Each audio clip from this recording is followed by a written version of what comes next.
Just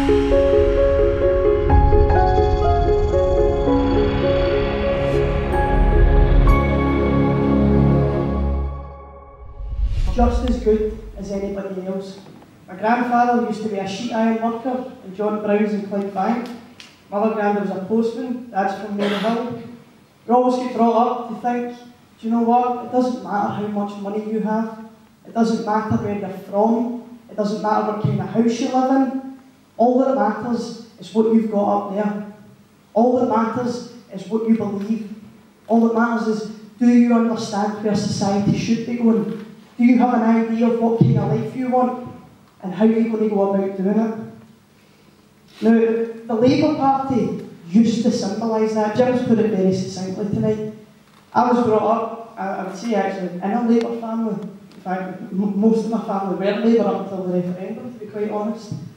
But we were brought up to think that all that we do have, if we don't have money and if we don't have influence, what we have is our vote. What we have is our voice.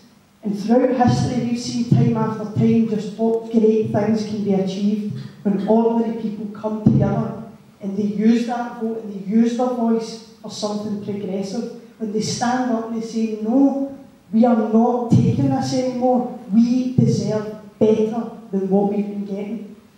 And I mean, I've been watching, of course, the Labour campaign through this general election.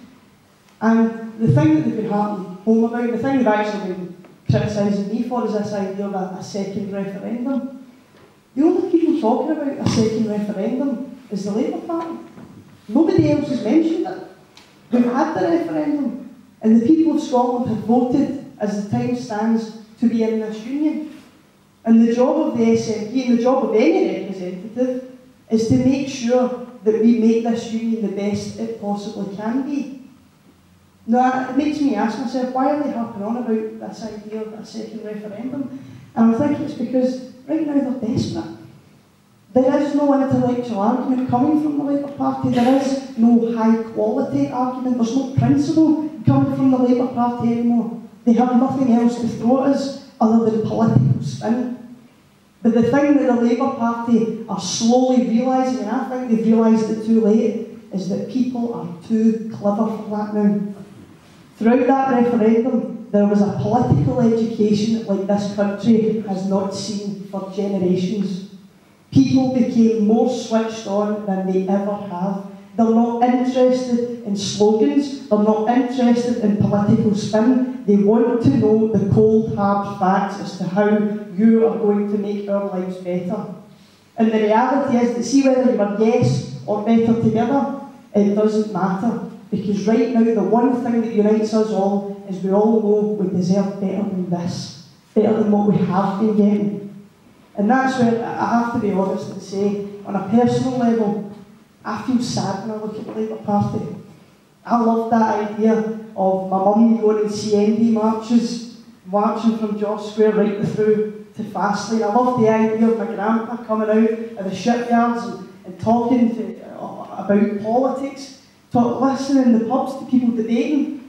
And we've seen that for the first time during the referendum. I remember I walked in to meet my friends and I see two plumbers, right, still in their boiler suits, and the two of them were going hell for leather, arguing about a currency union. And I just thought, when would you see that? When would you see that before? And that's where Scotland is, and that is where the Labour Party are falling right now. I'm a politics student, so I'm hold my hands up and say I'm quite a political geek. I've always been interested in politics. And I used to read the books of Keir Hardie. I used to read Tony Benn, even some of Dennis Cameron stuff, Jim stuff, before I even met him. I was reading, and it used to set my imagination on fire. And Jim hit the nail on the head. The Labour Party was not born out of fear, it was born out of hope. It was born out of ordinary people coming together and saying, you know what, we should use our clout and demand something better. And that inspired me. All the people that have inspired me in politics have come out of the Labour movement. And it saddens me, it breaks my heart now that I look at the Labour Party and I see Ed Miliband and Ed Balls. Where is the inspiration? Where is the fire? Where is the principle? And it's a phrase that Tony Benn came up with. And he said, in politics, there are weathercocks and signposts. And he says weathercocks are people who will spin in any direction, no matter what direction, and no matter for what reason. We all know that public opinion can go like that sometimes. Weathercocks will just spin. They chase power, they chase fame, rather than better lives. But then you have signposts, people who stand and are principled, and they point and say, I think that's the best way, here's why. And it's my job to convince you. It's my job to listen, but it's my job to convince you why I think this is best. And the only people that have ever mattered in politics have been signposts. The problem with the Labour Party is that it is filled with weathercocks. It is filled with people more interested in power than interested in helping people. Now, the other day there, I think it was Monday actually, yesterday, I was on the radio on Jeremy Vine, and we had hoped that it would be myself, and I know you're not supposed to name your opponent, but I just will.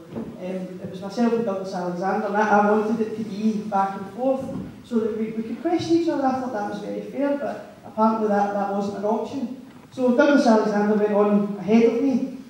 So I'm sitting on the phone, and I'm listening to him answering these questions, and I could not believe what I was hearing. It was just slogan after slogan. It was highly misleading, everything that he was saying, but the thing that really angered me was he spoke about Keir Hardie. He said, Keir Hardie, the trade union movement, they have shown just how important the Labour Party is, and I thought, how dare you? How dare you sit there and talk about Keir Hardie? If he was here, he'd be spinning in his grave if he could see what the Labour Party's become. I listened to Douglas Alexander talk about how poverty was an abomination and how only a Labour Party can bring society back to the way it should be. When the truth is that see a lot of the problems that this constituency is facing, they are due to Labour governments. When Tony Blair came in, he hardly reversed a single thing that Thatcher brought forward. How can Douglas Alexander sit there and talk to people about Keir Hardie when in his very own constituency there's 1 in 5 people in poverty, there's people queuing up at food banks, people reliant on the charity of others to eat?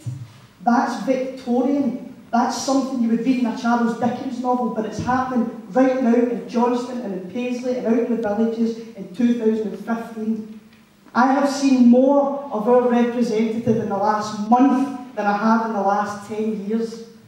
Why is it that it's only when polls come out showing that Labour are at risk of losing all their seats that they suddenly discover their passion for campaigning, that they suddenly discover their passion for standing up for their communities? What have they been doing for the last 15 years?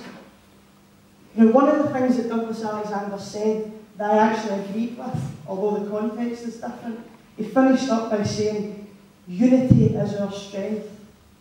Now, of course, he was meaning it a different way than I'm about to say, but do you know what? Unity is our strength. Because right now we are in a position like we have never been in before. And I'm not talking about the SNP, I'm talking about ordinary people in Scotland. The biggest myth we have ever been told is that somehow voting Labour keeps out the Conservatives. But you know what? Scotland has been voting Labour. We have done it for the past 50 years. We've played our part, and yet we continually get Conservative governments. And when we do get Labour governments, they're Tory light. They're not the Labour governments they should be. We have an opportunity to remind the Labour Party of what they should be. We have a chance to have our voice heard like never before. Like Jim said, it seems that the very fact that that establishment is trembling right now, I mean, you can feel the hatred pulsing out towards the SNP. Surely that is a sign that it's good. Surely that's a sign that they are worried about the SNP, which means you have to ask yourself, why are they worried? And the truth is, it's because they are an establishment that have been far too comfortable for far too long, and they know that if there is a strong enough group of SNP MPs, that comfortable environment cannot sustain any longer. And that is why I will just finish up by saying to you all, take this opportunity that we have on Thursday. If you want to see fairness, if you want to see genuine change, if you want to see a challenge, to the austerity agendas of politicians that are so out of touch they have no idea what ordinary people are suffering. If you want to see that change, I would ask you, lend SNP your vote. Lend me your vote. Because I can guarantee you right now, because this is the last public meeting I'll be doing before election day, I give you my word that if you trust me with your vote, I will not let you down in that Parliament. Thanks very much.